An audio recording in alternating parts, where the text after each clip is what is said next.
శాసనమండలి chairman motion రాజు విషయంలో వివక్షత చూపిస్తున్నారంటూ ఇప్పటికే డైరెక్ట్గా ఎవరైతే చైర్మన్ ఉన్నారో మోషన్ రాజు ఆయనే విమర్శిస్తూ ప్రభుత్వం తీరుపై అయితే తీవ్ర ఆగ్రహం వ్యక్తం చేస్తున్నారు. తను శాసనమండలి చైర్మన్ అని తన పట్ల ఇంతటి వివక్షత చూపడం తగదని. దీనిపై వైసీపీ శాసనమండలి సభ్యులు కూడా ఎమ్మెల్సీలు కూడా తీవ్ర ఆగ్రహం అయితే వ్యక్తం చేస్తున్నారు. దీనిపైన మాట్లాడేందుకు మనతో కుల వివక్షత వ్యతిరేక పోరాట సంఘం రాష్ట్ర ప్రధాన కార్యదర్శి ఆంధ్ర మాలయాద్రి గారు ఉన్నారు. మాలయాద్రి గారితో మాట్లాడి మరిన్ని విషయాలు తెలుసుకునే ప్రయత్నం చేద్దాం. మాలయాద్రి గారు నమస్తే.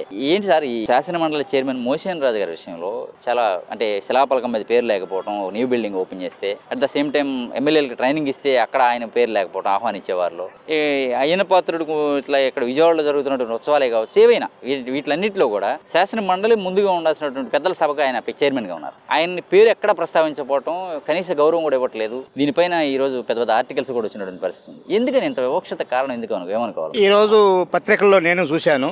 మొదటగా ఈ రాష్ట్ర ప్రభుత్వాన్ని కోరుతా ఉన్నా, మోషన్ రాజు గారు ఒక రాజ్యాంగబద్ధంగా ఎదిగినటువంటి ఒక ప్రజాప్రతినిధి. అందులో శాసన మండలికి చైర్మన్గా రాజ్యాంగబద్ధంగా ఎన్నికాడు తప్ప ఆయన ఇంకొక రకంగా ఎన్నుకోవాలి. కాబట్టి ఆయనకు ఉన్నటువంటి ఏదైతే బాధ్యత ఉందో ఆ బాధ్యత నెరవేర్చడం కోసం ఆయన తన స్థాయి తక్కువగా ప్రయత్నం చేస్తూ ఉన్నారు. కానీ ఆయన ఒక దళితుడు కాబట్టే ఉద్దేశపూర్వకంగా ఇలాంటివి చేస్తున్నారనేది నాకు స్పష్టంగా అర్థమవుతా ఉంది. ఎందుకంటే రాజ్యాంగబద్ధంగా ఎదిగినటువంటి ఒక ప్రజాప్రతినిధి, ఒక మండలి చైర్మన్ని ఈ రకమైన పద్ధతుల్లో పిలుపుల్లో ముఖ్యంగా ప్రభుత్వ కార్యక్రమాలు ఏమున్నప్పుడు కూడా ప్రభుత్వ కార్యక్రమాలకు సంబంధించి పిలవాలి. ఇది ప్రజాస్వామ్యం దేశం కాబట్టి, ప్రజాస్వామ్యంగా నడవాల్సినటువంటి ప్రభుత్వం కాబట్టి ఇక్కడ ఈ విషయంలో ఆయన చెప్పినటువంటి మాటల్లో తిరుమల దేవస్థానం దగ్గర తిరుపతిలో పార్లమెంటు మహిళా సెక్షన్ జరిగినప్పుడు వారికి ఆహ్వానం వచ్చిందని చెప్పి ప్రభుత్వం ఉంటుంది. కానీ ఆయనే స్పష్టంగా చెప్పాడు నాకు ఆహ్వానం రాలేదు. ఇది చాలా బాధాకర విషయం. కాబట్టి ఆయన ప్రత్యక్షంగా పిలవాలి. ఎందుకంటే ఈరోజు ఒక శాసన మండలికి, రెండోది ఆయన చెప్పినటువంటి మాటల్లో శాసన మండలికి కొంచెం తేడా చూపిస్తున్నారు అనేది కూడా. శాసనసభ అయినా శాసన మండలి అయినా ఒకే పరిధిలో ఉన్నది కాబట్టి ఇచ్చేటువంటి సహాయంలో ఇచ్చేటువంటి వాటిల్లో ఈ రకమైన పద్ధతులు ఇవ్వటం అనేది సరైనది కాదని చెప్పి మేము అభిప్రాయపడతాను. డాక్టర్ బిఆర్ అంబేద్కర్ గారు చెప్పిన రాజ్యాంగం ఇది. ఆ రాజ్యాంగబద్ధంగా ఇవి. రెండోది ఆయన్ని ఒక దళిత కోణంలో చూడటం అనేది సరైనది కాదు. ఆయన దళితుడైనా, క్రిస్టియన్ అయినా, లేకపోతే హిందువు అయినా, ఏవైనా ఒక మనిషి, ఆయన ఒక ప్రజాప్రతినిధి కాబట్టి అలాంటి ఆయన మీద ఇలాంటి చేయటం అనేది సరైనది కాదు. రెండోది ఇంకా ఒక రకం చెప్పాలంటే డిప్యూటీ చైర్మన్కి ఏమో ఇన్విటేషన్ ఇస్తారు, చైర్మన్కి ఎవరు? ఇది ఎక్కడ న్యాయం? ఎక్కడైనా స్థాయి. కానీ ఇక్కడ భారతదేశంలో నేను గమనించిన విషయంలో వివక్ష అనేది చాలా తీవ్రంగా ఉంది. ఈ నిత్యమిట్ లాంటి కుల వ్యవస్థలో అంటే ఒక రకంగా భారతదేశంలో మన ఆంధ్రప్రదేశ్ను చూసాం. ఉదాహరణకి నియోజకవర్గ స్థాయిలో అక్కడ ఎమ్మెల్యే దళితులైతే మాత్రం మంత్రి పెత్తనం. ఆ నియోజకవర్గంలో 4-5 మండలాలు ఉంటే, ఒక మండలంలో ఎంపీపీ ఉంటే, ఇంకొక మండలంలో జడ్పీటీసీ ఉంటే, ఇక్కడ ఎంపీపీ ఎస్సీ అయితే మాత్రం జడ్పీటీసీ పెత్తనం అవుతుంది. అక్కడ జడ్పీటీసీ అగ్రకులస్తులతో మాత్రం ఎంపీపీది పెత్తనం అవుతుంది. అంటే ఒక రకంగా అక్కడ కులానికి ఇచ్చినటువంటి ప్రాధాన్యత, బాధ్యతలు ఇవ్వట్లేదు, పదవులు ఇవ్వట్లేదు. అది మంత్రి అయినా, ఎమ్మెల్యే అయినా, ఎంపీపీ అయినా, జడ్పీటీసీ అయినా. కానీ ఇక్కడ బాధాకరమైన అంటే ఈరోజు చట్టాలు చేసిన చట్టాలు అమలు చేయాల్సిన శాసన మండలిలో ఈ రకం జరుగుతూ ఉంది. ఇంతకన్నా బాధాకరమైన విషయం కాదు, చాలా దుర్మార్గమైన విషయం. కాబట్టి ఈ నిచ్చెనమెట్టు లాంటి కుల వ్యవస్థల్లో దళితుల్ని ఈ రకంగా వివక్షపడటం అనేది సరైనది కాదు. దీని మీద ప్రభుత్వం సమాధానం చెప్పాలి. రాజ్యాంగబద్ధంగా ఎదిగినటువంటి రాష్ట్ర శాసన మండలి చైర్మన్ మోషన్ రాజు గారి మీద ఈ రకమైన వివక్షతో కూడినటువంటి పద్ధతుల్లో చేయటం సరైనది కాదు. దీనికి సంబంధించి ప్రభుత్వం సమాధానం చెప్పాల్సిన అవసరం ఉంది. ఇక్కడే కాదు, గత వైసీపీ ప్రభుత్వంలో కూడా ఈ రకంగా జరిగినాయి. ఎందుకంటే ఇది పొలిటికల్ డ్రామా కాబట్టి పొలిటికల్ డ్రామా అవసరం లేదు. వివక్ష అనేది చాలా బాధాకరం. ఇంకోటి ఏంటంటే మొన్న ఒక 3 రోజుల క్రితం రాష్ట్ర హైకోర్టు ఇద్దరు ప్రధాన న్యాయమూర్తులు ఇచ్చిన తీర్పు చూస్తే బాధాకరం. అంటే ప్రాథమిక ఆధారాలు లేకపోతే మాత్రం కేసు బెయిల్ ఇవ్వడానికి ఇవ్వచ్చట. మరి ఇది ఎంతవరకు అన్యాయం? అంటే ఒక రకంగా ప్రాథమిక ఆధారాలు ఈరోజు దానికి సంబంధించిన విషయంలో ప్రాథమిక ఆధారాలు ఏంటి? ఇది ప్రాథమిక ఆధారం కాదా? ఒక రాష్ట్ర శాసన మండలి చైర్మన్ని వివక్షతో కూడిన విధంగా రకంగా చేస్తుంటే ఇది ప్రాథమిక ఆధారమే కదా. మరి దీని మీద సుమోటోకి తీసుకోవచ్చు కదా. కానీ అలా కాకుండా ప్రాథమిక ఆధారాలు అంటే ఒక రకంగా అంతకుముందు ఏం చెప్పారు సుప్రీంకోర్టు అరుణ్ జైట్లీ సంబంధించిన ఒక న్యాయమూర్తి, ఈరోజు దేశ హోమ్ మినిస్టర్గా ఉన్నటువంటి అమిత్ షా సంబంధించిన ఒక న్యాయమూర్తి అట్రాసిటీ యాక్ట్ నిర్వీర్యమైపోతా ఉంది, బ్లాక్ మెయిల్ కోసం ఉపయోగించుకుంటున్నారు, డబ్బులు సంపాదించుకోవడానికి ఉపయోగించుకోవడం చెప్పి కేసు నిర్గర్చడానికి ప్రయత్నించారు. ఇప్పుడు అదే కోణంలో ఈరోజు రాష్ట్ర హైకోర్టు కూడా ఆ రకం చేస్తూ ఉంది. ఎవరు కూడా డబ్బుల కోసం కేసులు పెట్టరు, అవమానాలకు గురయ్యి, వివక్షకు గురయ్యి, బాధలకు గురయ్యే, దోపిడీకి దాడులకు గురయ్యే పెడతారు. కాబట్టి దానికి ప్రాథమిక అవసరం అంటే ఈరోజు అట్రాసిటీ యాక్ట్ని కూడా రాజకీయాలకు ఉపయోగించుకుంటా ఉన్నారు, స్పష్టంగా అర్థమవుతుంది. అందుకే మేము చెప్తున్నాం, రాజకీయ జోక్యం ఉండకూడదు, రాజకీయ జోక్యంతో అట్రాసిటీ కేసు నెరవేర్చకూడదు, రాజకీయ జోక్యంతో బాధితులకి అన్యాయం చేయకూడదు, రాజకీయ జోక్యంతో ముద్దాలకి న్యాయం చేయడం కోసం, ముద్దాయిల్ని కాపాడటం కోసం ప్రయత్నం చేయకూడదు. కాబట్టి ఇది చాలా దుర్మార్గం. అందుకోసం ఈరోజు రాష్ట్ర రాజకీయాల్లో ఏ రకంగా అయితే ప్రజాస్వామ్య దేశంలో ప్రజాబద్ధంగా రాజ్యాంగబద్ధంగా ప్రజాప్రతినిధులకి వాళ్ళ యొక్క బాధ్యతలకు ఇలువేయాలి తప్ప కులానికి ఇలువద్దని చెప్పి మేము రకం కోరుతా ఉన్నాం. ఈ మీద ఈ కుల వివక్ష దేని మీద రాబోయే కాలంలో అన్ని దళిత ప్రజా సంఘాలు కూడా ఆలోచించాలి, మేధావులు ఆలోచించాలి. ఇలాంటి కుల వివక్ష దుర్మార్గాలకు వ్యతిరేకంగా కలిసి రావాల్సిన అవసరం. దేవాలయం ఇక్కడ విజయవాడ అమ్మవారి గుడిలో దర్శనానికి వెళ్ళటానికి కూడా మాకు ఎక్కడ కూడా చివరికి ఈవో ఫోన్ తీయట్లేదు, ఆల ఈవో అని చెప్పని శాసనమండలి సాక్షిగా చైర్మన్ మోషన్ రాజు విమర్శనం చేసిన పరిస్థితి ఉంది. శాసనమండలి సభ్యులు ఫోన్లు తీయట్లేదు, నా ఫోన్ కూడా తీయట్లేదు అని చెప్పి ఆయన చాలా ఆవేదన వ్యక్తం చేశారు. అంటే దేవుడి గుడికి మోషన్ రాజు గారికి అనుమతి లేదనుకోవాలా, లేదంటే మీరు అన్నట్లుగా ఒక దళితుడిని రానికూడదని ప్రభుత్వం భావించింది అనుకోవాలా? మీరు ఎలా భావిస్తారు దీని మీద? ఇది చాలా బాధాకరం. ఏ గుడి అయినా, చర్చి అయినా, గుడి అయినా, మసీద్ అయినా, ఏదైనా సరే ఇది ఒక రకంగా ప్రజాస్వామ్య దేశంలో ఒక రకంగా ఎవరు ఆచారం వాళ్ళు. కాబట్టి ఇక్కడ దుర్గమ్మ టెంపుల్ సంబంధించినటువంటి ఈరోజు ఉత్సవాలు జరిగేటువంటి క్రమంలో ఈ రకమైన పద్ధతుల్లో చైర్మన్ గారి ఫోన్ కూడా ఎత్తనేటువంటి పరిస్థితి, ఆయన ఈవో గారు అంత బిజీగా ఉన్నారంటే సత్యం బాధాకరం. అవసరం విషయంగా చూసే చేయొచ్చు, ఎందుకంటే ఈరోజు సామాన్య పౌరులకు సంబంధించిన విషయం కూడా పబ్లిక్ నెంబరు ఎవరేమవచ్చు నెంబరు సంబంధించి ఫోన్ చేసేటువంటి రైట్ ఉంది. కాబట్టి శాసన మండలి చైర్మన్కి ఆ రకమైన పరిస్థితి ఉంటే మాత్రం ఇది నిజంగా వివక్షతో కూడిన విధంగా ఉంది. రెండోది తిరుమల దేవస్థానం సంబంధించినటువంటి ఈవో గారు అట్లానే చైర్మన్ గారు ఈ మధ్య ప్రకటించారు. ఏం ప్రకటించారు? ఈ రాష్ట్రంలో 1000 దళిత వాళ్ళల్లో గుళ్ళు కడుగుతా ఉన్నారు. 1000 దళిత వాళ్ళు అంతకుముందు దళిత గోళం పెట్టారు. అంటే దళితుల పేరుతోటి ఈ యొక్క వ్యాపార పరంగా ఇది ఒక రాజకీయ పరంగా ఉపయోగించుకుంటున్నారు. మేము అంటున్నాము 1000 గుళ్ళు కన్నా కూడా 1000 పాఠశాలలు పెట్టండి, 1000 వైద్యాలు పెట్టండి. ఈరోజు వైద్యం అందట్లేదు, ఈరోజు విద్య సరిగా అందట్లేదు. విద్యా వైద్యం అంతా వ్యాపార పరంగా పోయి సామాన్య మానవుడికి అందుబాటులో లేకుండా పోతా ఉంది. ఈ గుళ్ళు ఒక రకంగా గ్రామీణ ప్రాంతాల్లో మేము ప్రత్యక్షంగా కేవీపీఎస్గా పరిశీలించాం. గ్రామీణ ప్రాంతాల్లో ఇప్పుడున్నటువంటి దళితులని గుళ్ళోకి రానివ్వట్లా ఒక చూపుతా ఉన్నారు. ఇప్పుడు ఎందుకు మొన్న ఈ మధ్య తిరుపతి దేవస్థానం సంబంధించి లడ్డు కల్తీ విషయంలో రాష్ట్ర ముఖ్యమంత్రి గారు మాట్లాడితే రాష్ట్ర ఉప ముఖ్యమంత్రిగా ఉన్నటువంటి పవన్ కళ్యాణ్ గారు ఇక్కడ దుర్గమ్మ గుడి మెట్లు కడిగాడు. అది కూడా పైనుంచి కడగకుండా కింద నుంచి కడిగాడు. సరే కరెక్ట్ అవుతున్నా కానీ నేను అంటాను, ఈరోజు రాష్ట్ర ఉప ముఖ్యమంత్రిగా ఉన్నటువంటి పవన్ కళ్యాణ్ గారికి దుర్గమ్మ గర్భగుడిలోకి పోయేటువంటి రైట్ లేదు, రానివ్వరు, గర్భగుడిలోకి రానివ్వరు. కానీ ఎవరికి చూపిస్తున్న పరిస్థితి. కాబట్టి ఈరోజు ఒక రాష్ట్ర శాసన మండలి చైర్మన్ గారికే దుర్గమ్మ గుడి సంబంధించి ఈవో కనీసం ఫోను ఎత్తలేని పరిస్థితి, అది వివక్ష అనాలనా లేకపోతే అధికార పార్టీ కాలేజీ పనాలనా? నేను రాజకీయాలు మాట్లాడటం కాదు, కానీ ఒక ఈ ఉద్దేశపూర్వకంగా మాత్రం దళితులంటే, గిరిజనులంటే, బలహీన వర్గాలంటే, పేదలంటే ఒక అలుసుగా ఈరోజు ఉంటా ఉంది. అది కరెక్ట్ కాదు. ఇది ఖచ్చితంగా కుల వివక్ష అని చెప్పి మేము అభిప్రాయపడతా ఉన్నాం. కాబట్టి ఈరోజు ప్రభుత్వం దీని మీద విషయం ఇక్కడ మనం అంబేద్కర్ గారు ఇక్కడే ఉన్నారు, మనకి ఆయన దగ్గరే ఉండి మాట్లాడుకుంటున్నాం మనం.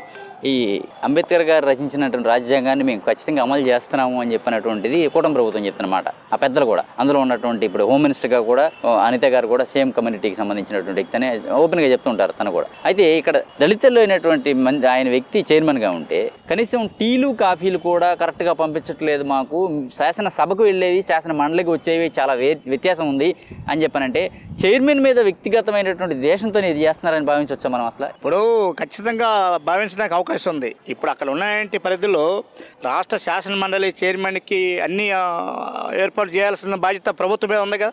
అంటే టీలు టిఫిన్ అంటే ఏ కాదు, ఆయన రాజ్యాంగబద్ధమైనటువంటి పదవి బాధ్యతలు ఉన్న వ్యక్తికి ఆ రకంగా కేవలం దళితుడు కాబట్టి ఈ రకంగా ఇవ్వక చూపడం సరైనది కాదు.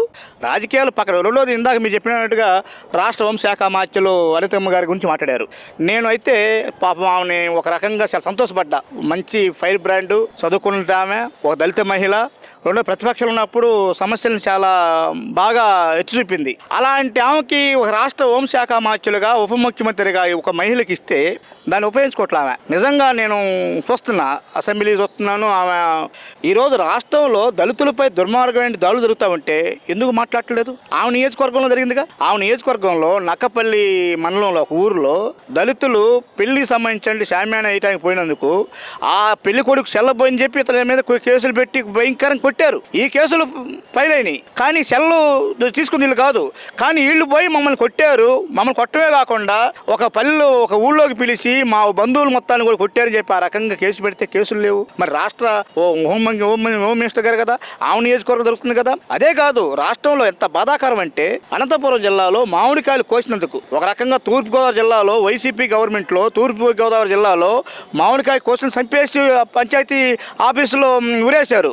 దాని మీద ఏమో మాట్లాడింది, వైసీపీ ప్రభుత్వంలో అన్యాయం అని చెప్పి మాట్లాడింది. సంతోషమే. కానీ ఈరోజు అనంతపురం జిల్లాలో బ్రహ్మశిరం అనే గ్రామంలో మామిడికాయలు కోసారని చెప్పి కూలీలు మధ్యాహ్నం ఆకలి కోసి తిన్నారని చెప్పి వాళ్ళని నిర్బంధించి కొట్టారే. కేసు నమోదు చేశారా? లేదే. దాని మీద మాట్లాడేదా? లేదే. ఈరోజు మన రాష్ట్ర విద్యాశాఖ మార్చులు లోకేష్ గారు, నేను ఈరోజు చూస్తుంటే మాట్లాడే పరిస్థితి. కానీ నేను వ్యంగ్యంగా కాదంటే ఆ విషయం నేను మాట్లాడలా. కానీ ఆయన నియోజకవర్గంలో దళితులు నడిచారని చెప్పి ఇళ్ల ముందు పేడకళ్ళు కల్లాపు చల్లుకునే పరిస్థితి. దాని మీద కేసు నమోదైతే ఆ ముద్దాయిల్ని కాపాడటం కోసమే లోకేష్ గారి చర్య తప్ప బాధితులకి న్యాయం చేసిన పరిస్థితి కాదే. కాబట్టి ఈరోజు ఎవరైతే ప్రజాప్రతినిధులుగా మంత్రులుగా ఉన్నారో రాష్ట్ర ముఖ్యమంత్రి చంద్రబాబు నాయుడు గారి కాడి నుంచి, పవన్ కళ్యాణ్ గారి కాడి నుంచి, లోకేష్ గారు, డోలా బాల వీరంజన్ స్వామి గారు, అనిత గారు, అట్లానే కాకినాడ రూరల్ ఎమ్మెల్యేగా ఉన్నాయంటే ఆయన ఎంత బాధాకరం. ఈరోజు ఎవరైనా ఎమ్మెల్యేలు అవుతారు, ఎవరైనా మంత్రులు అవుతారు. కానీ ఒక ఎంబీబీఎస్ డాక్టర్ కావాలంటే కష్టం, ఒక ఐఏఎస్ కావాలంటే కష్టం. ఐఏఎస్ అధికారులను కాదు, ఒక డాక్టర్ని సులభంగా మాట్లాడాడు, కులం పేరుతో దూషించాడు, తన అనుచరులను పెట్టి కొట్టించాడు. మరి ఆ కాకినాడ రూరల్ ఎమ్మెల్యే మీద చర్యలేవే, మాట్లాడలేదే. కాబట్టి ఈరోజు ప్రజాప్రతినిధులు నియోజకవర్గాల్లో కూడా దళితుల మీద దుర్మార్గమైన పద్ధతుల్లో దొరుకుతూ ఉన్నాయి. ఎమ్మెల్యేలను కూడా ఎవరికి చూపుతూ ఉన్నారు. ఇప్పుడు ఎందుకు మొన్న శాసన సమావేశాల్లో పోయినసారి ఎస్సీ వర్గీకరణ కోసం దానికోసం కమిషన్ రంజిత్ కమిషన్ కానీ చర్చ పెట్టాల. మరి చర్చ పెట్టాలి కదా. కానీ తూతు మాత్రమే చర్చ ముగించారు. మరి దాని మీద ఈ మిశ్రా కమిషన్ ఏం చెబుతా ఉంది? దళితులకి న్యాయం జరిగిందా లేదని చెప్పి పరిశీలించాలి కదా. ఆ కమిషన్ ఏం చెప్పింది?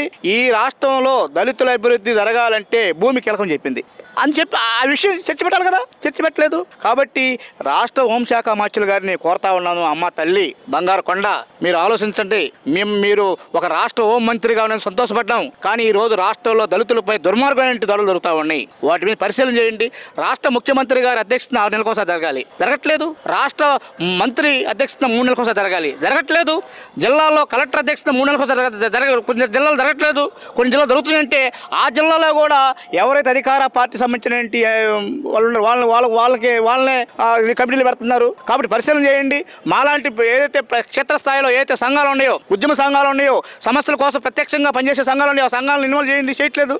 కాబట్టి రాష్ట్ర హోంశాఖ మార్చులు గారు తల్లి, మీ యొక్క బాధ్యతని మీరు నెరవేర్చడం కోసం రాష్ట్రంలో దళితులు జరిగే దుర్మార్గాల మీద ఆలోచించమని చెప్పి కోరుతా ఉన్నాం. ఇంకోటి ఏంటంటే ఈరోజు పేపర్ చూసా, బీసీలకి కోచింగ్ ఇస్తున్నారు. మరి ఎస్సీ కార్పొరేషన్ ఏం చేస్తుంది? ఎస్సీ ఏం చేస్తుంది?